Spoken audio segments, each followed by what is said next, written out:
الحمد لله رب العالمين والصلاة والسلام على سيد الأنبياء والمرسلين محمد وعلى آله وأصحابه أجمعين أما بعد فقد قال الله تبارك وتعالى في القرآن المجيد أعوذ بالله من الشيطان الرجيم بسم الله الرحمن الرحيم وقضى ربك ألا تعبدوا إلا إياه وبالوالدين إحسانا إما يبلغن عندك الكبر أحدهما أو كلاهما فلا تقل لهما أف ولا تنهرهما وقل لهما قولا كريما واخفض لهما جناح الذل من الرحمة وقل رب ارحمهما كما ربياني صغيرا صدق الله العظيم قال النبي صلى الله عليه وسلم في مقام رضا الرب في رضا الوالد وقال النبي صلى الله عليه وسلم في مقام الجنة تحت أقدام الأمهات أو كما قال عليه الصلاة والتسليم اللهم صل على محمد وعلى آل محمد وبارك وسلم كما صليت وباركت على إبراهيم وعلى آل إبراهيم إنك حميد مجيد. اللہ تبارک و تعالیٰ کا بے پناہ شکر اور احسان ہے. مالک کریم نے ہم تمام کو اپنے بارگاہ عالی میں حاضری کی توفیق نصیب فرمائی. اپنے احکام پر جمع ہونے کے لیے اور اپنے گھر میں حاضری کے لیے اور اپنے نام کے لیے ہم تمام کو قبول فرمایا. ہمیں اس پہ شکر گزار ہونا چاہیے اور مزید اللہ سے توفیق مانگنی چاہیے. گزشتہ ہفتے اور اس سے پہلے ہفتے جو بات ہوئی تھی اس میں جو دنیا کی سب سے عظیم اور سب سے بڑی ہستی ہے جس کی وجہ سے دنیا بنی اور بغیر اس پہ ایمان لائے اور بغیر اس کی اطاعت کے نہ تو دنیا کی زندگی کامیاب ہے اور نہ ہی آخرت کی زندگی کامیاب ہو سکتی. دنیا میں آدمی دنیا کی چیزوں کو حاصل کر لینے کو ہو سکتا ہے کہ وہ کامیابی سمجھے تو اس کی کامیابی ہو سکتی ہے، لیکن آخرت کے اعتبار سے کوئی کامیابی نہیں. وہ ذات وہ ہستی جناب محمد رسول اللہ صلی اللہ علیہ وسلم کی عظیم الشان ذات ہے. آپ کے تعلق سے، آپ کی محبت کے تعلق سے، آپ کے تقاضۂ محبت کے تعلق سے، اطاعت کے تعلق سے بہت ساری باتیں عرض کی گئی. آج میں آپ صلی اللہ علیہ وسلم کے بعد جو دنیا کی عظیم ترین ذات ہے، جو دوسری ہستی ہے جس کی وجہ سے ہم دنیا میں آئے ہیں. پہلی ہستی وہ تھی جس کی وجہ سے اللہ رب العالمین نے دنیا کو بنایا ہے. الفاظ کو بڑا غور سے سمجھیے گا. وہ ہستی جناب محمد رسول اللہ صلی اللہ علیہ وسلم کی تھی جس کی وجہ سے اللہ رب العالمین نے اس پوری دنیا کو بنایا. اور دوسری ذات، دوسری ہستی وہ ہے جس کے ذریعے سے اللہ رب العالمین نے مالک دو جہان خالق کائنات میں ہمیں دنیا میں بھیجا. دوسری دنیا کی سب سے عظیم ترین ذات اور عظیم ترین ہستی وہ ہے جسے ہم ماں باپ کہتے ہیں، جسے ہم والدین کہتے ہیں.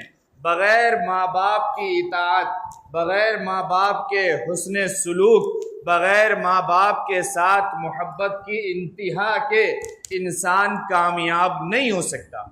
دنیا میں بھی اسے ناکامی ملتی ہے، ذلت و رسوائی ملتی ہے، اور آخرت میں بھی یہ ماں اور یہ باپ گریبان پکڑ لیں گے اور اس وقت یہ سمجھ میں آئے گا کہ کاش ہم نے ان کی خدمت کر لی ہوتی اور اللہ نے جو حکم دیا تھا، اللہ کے حبیب جناب محمد رسول اللہ صلی اللہ علیہ وسلم نے جو حکم دیا تھا اس حکم کو مان لیے ہوتے کہ یہی دونوں وہ عظیم الشان ذات تھی، یہی وہ عظیم المرتبت ہستی تھی جس کے ذریعے سے، جس کی وجہ سے اللہ رب العالمین نے ہمیں دنیا میں پیدا فرمایا تھا. ان دونوں کا ایک جوڑا لگایا، دونوں کا نکاح ہوا، دونوں آپس میں زندگی گزارے، پھر اللہ نے پروسیس کے تحت مکمل ایک زندگی گزروائی.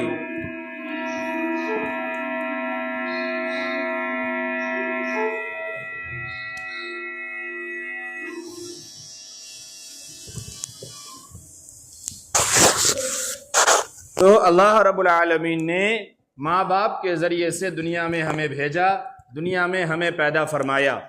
یہ اللہ رب العالمین کا کرم بھی ہے، احسان بھی ہے، انعام بھی ہے. اور اللہ رب العالمین نے حکم بھی دیا، اور اپنے حکم کے ساتھ اللہ تبارک و تعالی نے ماں باپ کے ساتھ حسن سلوک کا حکم دیا۔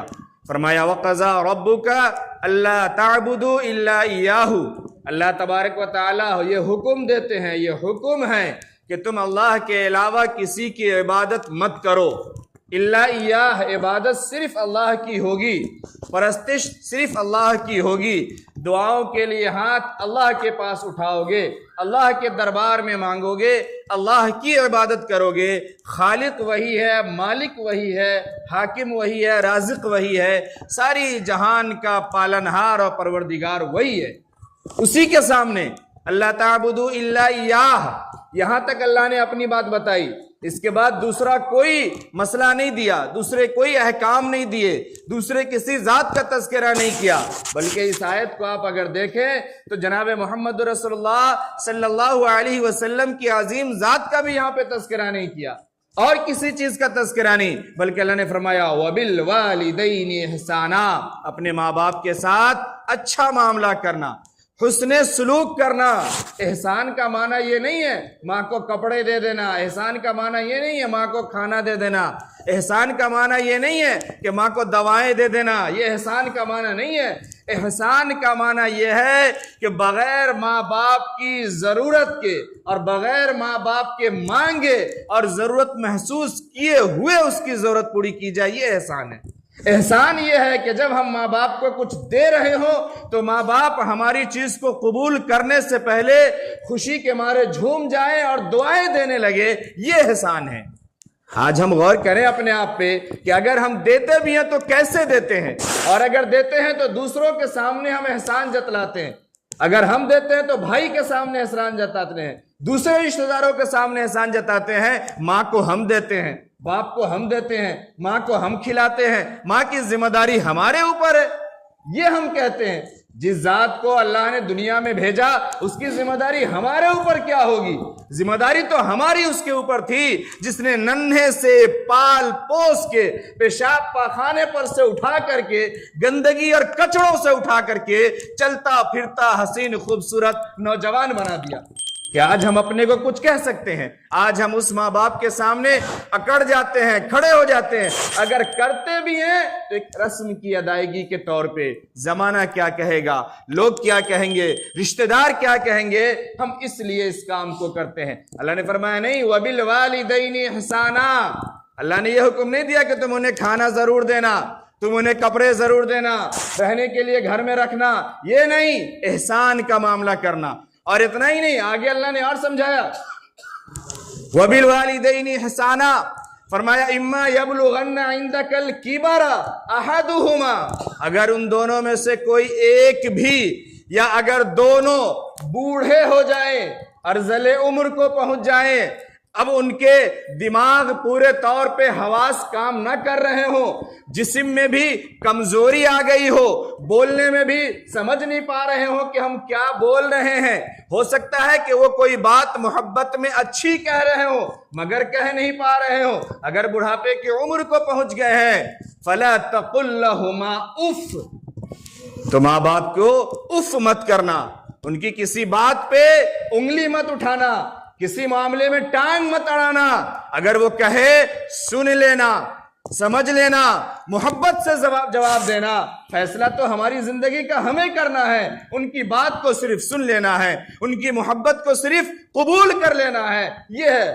آگے اللہ نے ایک جملہ اور بڑھایا، ایک تو اف کا معنی کیا؟ زبان کھول نہیں سکتے، یہ ہے اف کی تفسیر یہاں تک لکھی ہوئی ہے کہ اگر ماں باپ کچھ کہہ رہے ہوں تو ہمارے چہرے کی رنگت نہیں بدلنی چاہیے کہ آپ کون ہوتے ہیں کہنے والے، یہ ہے اف۔ آگے اللہ نے ایک جملہ اور جوڑا، وَلَا تَنْهَرْهُمَا، انہیں جھڑکنا مت، ان سے لہجے بدل کے بات مت کرنا، تمہارے زبان میں سختی نہیں آنی چاہیے، تمہارے چہرے کی رنگت نہیں بدلنی چاہیے۔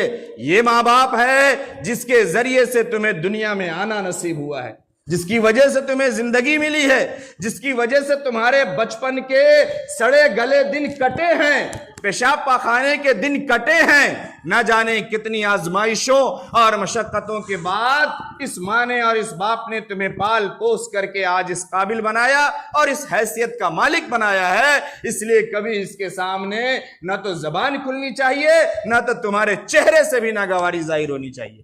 اور اتنا ہی نہیں، وَقُلْ رَبِّ ارْحَمْهُمَا كَمَا رَبَّيَانِي صَغِيرًا، ہر صبح و شام ہر وقت ان کے لیے دعائیں کرتے رہنا اور کہتے رہنا کہ اے ہمارے پروردگار، ان دونوں نے بچپن میں ہمارے ساتھ جس طریقے سے رحم و کرم کا معاملہ کیا کہ ہمیں صاف بھی رکھا، ہمیں کھلایا بھی، بیماری سے بھی بچایا، گرمی سے بچایا، سردی سے بچایا، ہر پریشانی سے بچایا، اے اللہ آپ ان دونوں پہ اس عمر میں رحم فرمائیں، ان کے زندگی اور ان کے حالات کو بھی اچھے اور درست رکھیں، چین و سکون عطا فرمائیں۔ اللہ نے یہاں تک حکم دیا۔ آج یہ دوسری ذات کی میں بات کر رہا ہوں کہ بغیر اس ذات کی اطاعت و فرما برداری کے، بغیر اس ذات کے حسن سلوک کے جنت میں جانا شاید ممکن نہیں ہے، اور اگر کہیں گئے بھی تو کتنے عرصے اور کتنے برسوں جہنم میں جلنے کے بعد جانا پڑے گا، یہ اللہ ہی جانے۔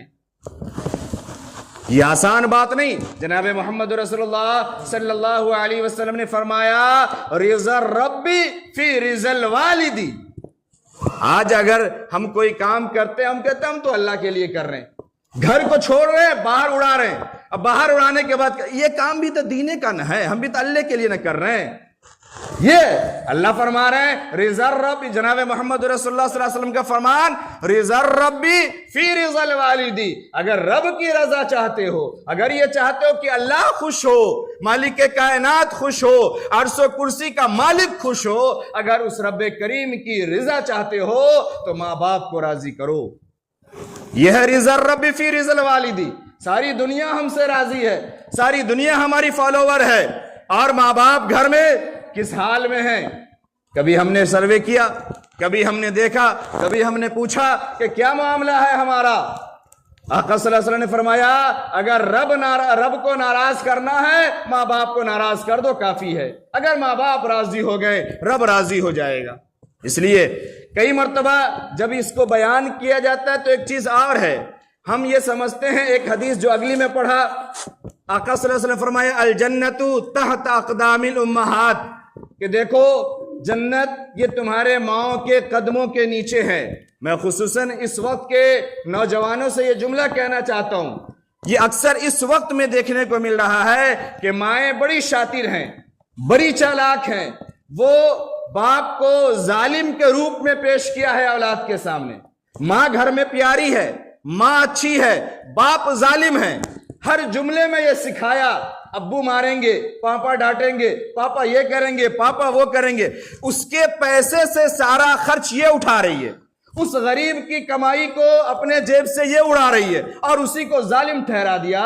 باپ اپنی اولاد کی نگاہوں میں کمتر ہے، ظالم ہے۔ اس میں ماں کا بھی بہت بڑا رول ہے، بہت بڑا دوہرا رویہ ہے۔ اس نے باپ کے حقوق کو نہیں سکھایا، اپنی اولاد کو نہیں سکھایا، اور نہ ہی اس نے شوہر کے حقوق کو سمجھا۔ آج ماں پیاری ہو گئی، باپ ہمارے نوجوان نسل کے سامنے ظالم ہو گیا، اور پھر ماں کو حدیث بھی یاد ہے، بیٹا ماں کے قدموں کے نیچے جنت ہے نا بیٹا، یہ حدیث بھی سکھا دیا۔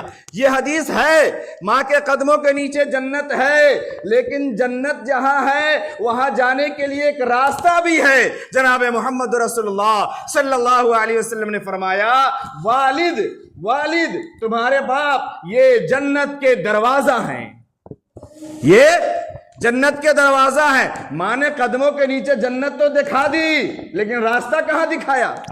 دروازہ تو بند کیے بیٹھے ہیں، بغیر دروازہ کھولے جنت میں چلے جائیں گے۔ میں یہ کہہ رہا ہوں بہت گھروں بلکہ اکثر گھروں کا حال یہ ہے، ماں کے ساتھ اولاد کا رویہ بڑی حد تک ٹھیک ہے، لیکن والد کے ساتھ رویہ درست نہیں ہے، والد کے ساتھ اچھا نہیں ہے۔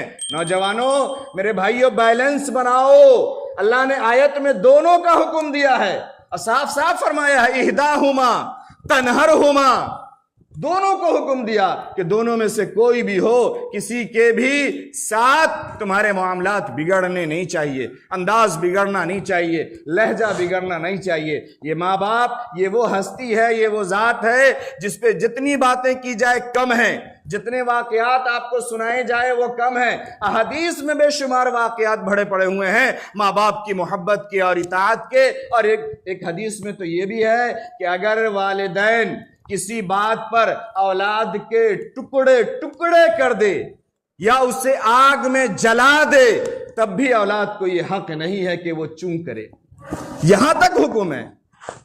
اور آج یہ اولاد بغیر گالی اور بغیر غصے کے تو کوئی بات ہی نہیں ہوتی۔ اور پھر اس کے بعد غلطی ایک اور ہے، یہاں پہ سمجھیے گا۔ آج میں بڑی ذمہ داری سے اب ایک بات کہنے لگا ہوں، پھر ایک واقعہ سناؤں گا، 5 منٹ بعد ختم کر رہا ہوں۔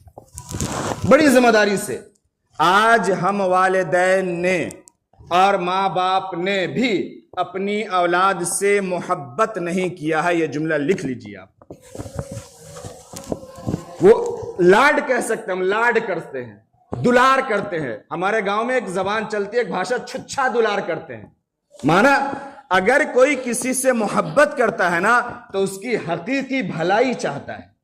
کوئی کسی سے پیار کرتا ہے نا تو اس کی حقیقی بھلائی چاہتا ہے، اس کی کامیابی چاہتا ہے، اس کی تربیت چاہتا ہے، اس کی اصلیت پہلے اسے بتاتا ہے، اس کی ابتدا کیا ہے، اس کا انجام کیا ہے، یہ اسے سکھاتا ہے۔ آج ماں باپ کو آپ سروے کر لیجئے، کسی ماں باپ کو یہ توفیق نہیں ہوتی ہے، یا میں کہوں کہ یہ اتنی مجبور ہے اور ان کی مجال نہیں ہے کہ اپنی اولادوں کو یہ کہہ دے کہ بیٹا تم روزانہ قرآن پڑھ لیا کرو، کلمہ پڑھ لیا کرو، ذکر کر لیا کر لو، لباس اچھے پہن لو، تم جانتے بھی ہو قرآن کیا ہے، تم جانتے بھی ہو حدیث کیا ہے، تم نے کبھی حضور صلی اللہ علیہ وسلم کا نام بھی سنا ہے، آپ کی حیات کو بھی جانتے ہو۔ ایک چیز ہماری اولاد کو نہیں معلوم، اور ہمارے یہ ماں باپ بتانے کی کوشش کرتی ہے اور بتاتی ہے، کبھی نہیں۔ ہم یہ سمجھتے ہیں کہ 500 700 300 روپے کا ٹیوشن میں گھنٹہ بھر کے لیے بھیج دو، آدھے گھنٹے کے لیے بھیج دو، ہم نے کمال کر دیا، ہمارا حق ادا ہو گیا، ہم نے سب کچھ کر دیا۔ حقیقی تعلیم ہم نے نہیں دیا ہے۔ ہماری اولاد دین جانتی نہیں، اسلام جانتی نہیں، ماں باپ کے حقوق کو جانتی ہی نہیں ہے۔ اسی کا انجام یہ ہے کہ آج ہم بگڑے جا رہے ہیں۔ آج ہم نے اپنی اولاد سے صحیح محبت نہیں کی۔ دوسری بات میں آپ کو بتاؤں، اولاد سے محبت ہم کریں اور اس محبت میں اولاد کو ہر غلط لائن کی طرف جانے دے، ہر غلط چیز ہم اسے لا کر کے دے، اولاد کی ہر خواہش کو پوری کی جائے، یہ کیسی محبت ہے اولاد سے؟ آپ دل پہ جواب رکھ کے جواب دیجیے۔ کسی کی ہر خواہش کو پوری کرنا یہ محبت کی علامت ہے کیا؟ نہیں، یہ اس کے ساتھ ہلاکت کی علامت ہے۔ محبت تو یہ ہے کہ اسے کیا چاہیے، کیا نہیں چاہیے، کیا اس کے لیے بہتر ہوگا، کیا اس سے کے لیے نقصان دہ ہے، اس کو سمجھا جائے اور اس کے مطابق اس کو سنوارا جائے، سکھایا جائے، وہی اسے دیا جائے، یہ محبت ہے۔ ہم نے اس کی خواہش کی ہر چیز دے دی اور ہم یہ سمجھتے کہ ہم محبت کرتے ہیں۔ ایک جملہ اور سمجھیے، آج ہم ماں باپ یہ کہتے ہیں کہ ہم اپنی اولاد سے محبت کرتے ہیں۔ ہم کیوں محبت کرتے ہیں؟ ہم نے اپنی اولاد کو اپنی محبت کیوں نہیں سکھایا؟ سمجھ میں ایسا جملہ آپ کو نہیں سمجھ میں آیا؟ ہم کیوں محبت کریں گے؟ ہمیں اپنی محبت انہیں سکھانی ہے۔ ہم نے اپنی محبت اسے سکھایا ہی نہیں، بتایا ہی نہیں، جانتی ہی نہیں ہے یہ اولادیں تو کیسے ہمارے ساتھ کیا معاملہ کرے گی اور کس حال میں ہم زندگی گزار رہے ہیں، یہ ہم فیصلہ کر سکتے ہیں۔ میں آپ کو ایک نوجوان کا واقعہ سناؤں۔ ایک ڈاکٹر صاحب ایک واقعہ بیان کرتے ہیں کہ میرے پاس ایک نوجوان آیا، لگ بھگ اس کی عمر 30 سال کی تھی، اور وہ نوجوان آیا تو اس کے ساتھ میں ایک عورت تھی، خاتون تھی، اسے وہ اپنے سینے سے لگائے ہوا تھا، وہ اس کی ماں تھی۔ اور جب وہ آ کر کے بیٹھا ہاسپٹل میں، کلینک میں، تو اس کی ماں کبھی اسے جھڑک دیتی، کبھی اسے پھٹک دیتی، کبھی اس کے منہ پہ تھوک دیتی، کبھی اپنے کپڑے پھینک دیتی، کبھی دوپٹوں کو پھینک دیتی، سب کچھ اس کی ماں کرتی۔ اور جب اس کے منہ پہ تھوک دیتی تب بھی وہ مسکرا کر کے اپنے چہرے کو پوچھ لیتا اور کچھ نہیں کرتا۔ ڈاکٹر کہتی ہے میں یہ معاملہ دیکھ کر کے حیران رہی، پریشان رہی کہ یہ کیا ہو رہا ہے، یہ کیا معاملہ ہے، اس طریقے کی چیزیں۔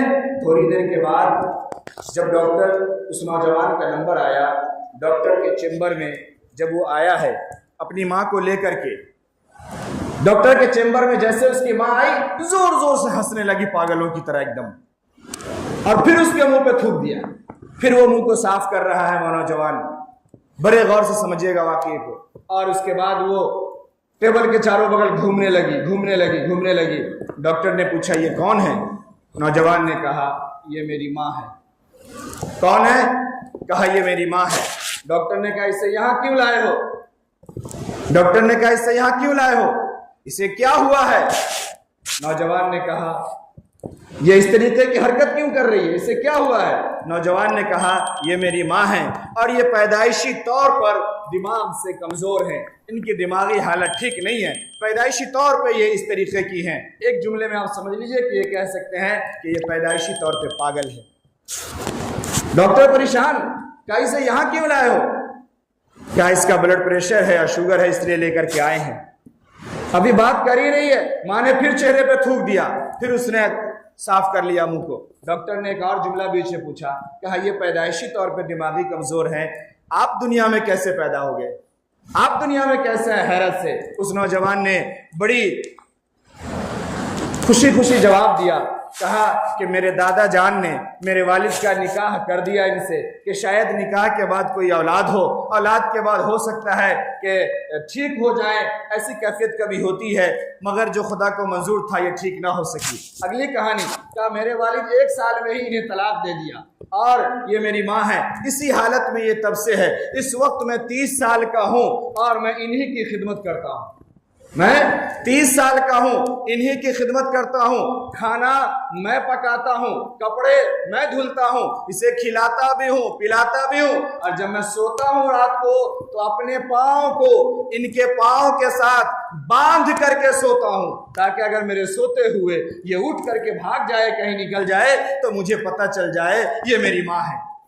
بتائے اسے بلڈ پریشر ہے، اسے شوگر ہے، اس لیے لے کر کے آیا. اب یہ کہہ رہی تھی، ماں پھر ہنسنے لگی، پھر بولنے لگی، اور ماں کہہ رہی ہے بیٹا مجھے آلو دو، مجھے مٹھائی دو، مجھے چیزیں دو. فوراً نوجوان نے وہ نکال کے دے دیا، سب چیز دیا.